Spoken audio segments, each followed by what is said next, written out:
Hello everyone, welcome to my YouTube channel Examination Specifications. So today we are going to study section 68 of the Indian Contract Act. Basically section 68 to section 72.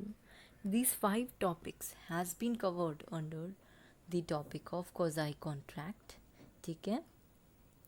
Remember that in quasi contract there is no real contract between the parties and the law imposes the contractual liability due to their peculiar circumstances. ठीक है, यहाँ पे quasi contract की जब हम बात करते हैं, क्वाज़ाई कॉन्ट्रैक्ट बेसिकली इसका मतलब क्या होता है, और ये एक क्वाज़ाई का मतलब होता है स्यूडो, और ये एक स्यूडो कॉन्ट्रैक्ट के ऊपर बेस्ड है. ठीक है, the core principle which is behind the quasi contract is that it is based upon the principle of justice, equity and good conscience. और साथ में एक मैक्सिम के ऊपर वर्क करता है ये कि no man must grow rich out of another person's loss. ठीक है, आप लोग इस सेक्शन से पहले की वीडियोस मेरी प्लेलिस्ट में प्रेफर कर सकते हैं मेरे चैनल पे, that is of Indian Contract act 1872. अब देखो सेक्शन 68 क्या बोलता है. It talks about claim for necessaries supplied to person incapable of contracting or on his account. Section 68 says, if a person incapable of entering into a contract or anyone whom he is legally bound to support is supplied by another person with necessaries suited to his condition in life, the person who has furnished such supplies is entitled to be reimbursed from the property of such incapable person. सबसे पहले the most important thing is that what is necessary. क्या necessaries Indian Contract Act के अंदर defined है? No, necessaries has not been defined. There is no definition of the term necessaries in the Indian Contract Act. ठीक है, necessaries के अंदर आते क्या है? यूजुअली हम देखें food, shelter, clothes etcetera, these are included in the necessaries के अंदर, ये इंक्लूडेड होते हैं. सो नाउ ये सेक्शन 68 क्या बोलता है? इट टॉक्स अबाउट, ये बोलता है कि इमेजिन करो कोई इनकैपेबल पर्सन है जो कॉन्ट्रैक्ट के अंदर एंटर करता है. इनकैपेबल पर्सन जैसे कि he can be a minor, he can be a lunatic etcetera, जो मतलब जो पैसे जो भुगतान करने लायक नहीं होता, या फिर under age, like you can say minor है वो व्यक्ति, उसके पास. ठीक है, incapable person can be a lunatic और a minor.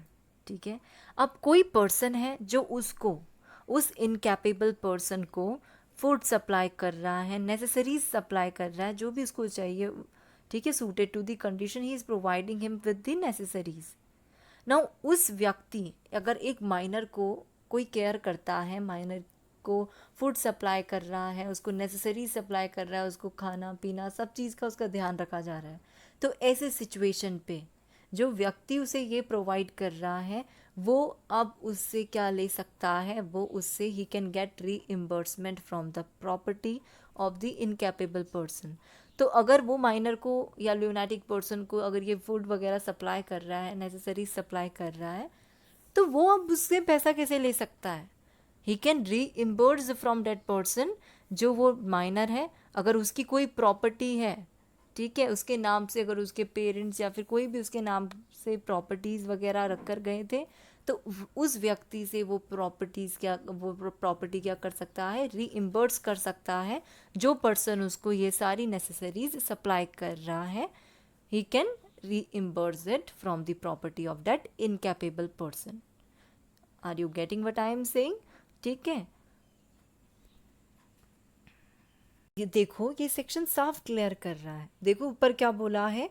If a person, एक पर्सन है, इनकैपेबल है वो कॉन्ट्रैक्ट में एंटर करने के लिए, और एनी वन जो उसको लीगली बाउंड है, उसको सपोर्ट कर रहा है, ठीक है, और वही पर्सन उसको क्या कर रहा है? नेसेसरीज सप्लाई कर रहा है, which is subjected to the, suited to the condition, you can से.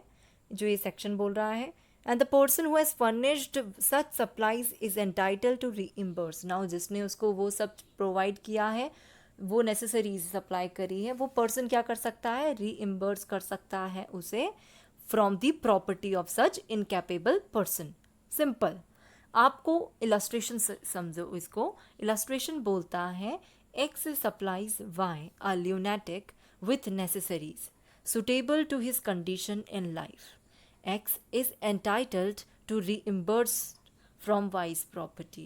Now X जो है Y को, जो एक Y है एक lunatic person, X Y को क्या करता है, नेसेसरीज जो भी सूटेबल है उसको सप्लाई करता है, ठीक है, उसके लाइफ के लिए। क्या लाइफ के लिए क्या नेसेसरी कंडीशन होती है, खाना पीना, ये सब चीज़, फूड हो गया, shelter, clothes etcetera, water, these all are necessaries. तो अगर ये सप्लाई कर रहा है एक्स वाई को, तो एक्स जो है वो उससे रीइम्बर्स कर सकता है अगर उस ल्यूनेटिक पर्सन के पास क्या है, कोई प्रॉपर्टी है। द प्रॉपर्टी उस इनकैपेबल पर्सन की प्रॉपर्टी से वो उसे रीइम्बर्स कर सकता है। सेकेंड इलस्ट्रेशन देखो क्या बोलता है, it talks about a supplies the wife and children of B a lunatic with necessaries suitable to their conditions in life. A is entitled to be reimbursed from the B's property. ये भी simple है। ए जो है wife, ए जो है B के wife और बच्चे को, चिल्ड्रन को सप्लाई करता है, क्या नेसेसरीज सप्लाई कर रहा है which is suitable to the condition in life of such a person. So ऐसी सिचुएशन पे नाउ ए जो है क्या कर सकता है, उस की जो बी के पास प्रॉपर्टी होगी, ठीक है, उसके प्रॉपर्टीज से वो रीइम्बर्स कर सकता है जो भी वो सप्लाई कर रहा है, ठीक है। इस सेक्शन 68 के अंदर what you a person need to prove, he need to prove two things, that a person is lunatic, ठीक है, second the goods deliver were necessaries, जो भी गुड्स डिलीवर किया जा रहा है उस पर्सन के लिए, उसके लिए वो सुटेबल है, एंड दैट इज़ नेसेसरी, तभी उस पर्सन को वो गुड सोल्ड किया गया। और वो पर्सन जो है बाद में उससे क्या कर सकता है, इन दो कंडीशन के बाद he can take out, reimburse कर सकता है उस पर्सन की प्रॉपर्टी से, ठीक है। It is very easy section 68 means अगर कोई नेसेसरी सप्लाई हो रही है उस पर्सन को जो इनकैपेबल है कॉन्ट्रैक्ट में एंटर करने के लिए, तो ऐसी सिचुएशन पे उस पर्सन को सप्लाई तो कर दी नेसेसरीज ना, उससे अगर अब सप्लाई करी, दूसरे इंसान ने सप्लाई करी अपना पैसा लगाकर, तो वो बंदा क्या है, उससे क्या कर सकता है, रीइम्बर्स कर सकता है अगर उस पर्सन के पास जो भी उसकी प्रॉपर्टीज़ वगैरह हो थी, उस पर्सन की प्रॉपर्टी से वो रीइम्बर्स कर सकता है। That's it. This is all about section 68 of the Indian Contract act 1872, ठीक है। Thank you so much and do like and subscribe my YouTube channel Examination Specification, और बाकी की वीडियोस के लिए आप लोग मेरे जो ये प्लेलिस्ट है उसको प्रेफर करिए, ठीक है। If you guys have any doubt and you want me to make video on some another subject, you people can drop out your doubt as well as your topic जो भी तुम्हें चाहिए video बनाने के लिए in the comment box, ठीक है। And thank you.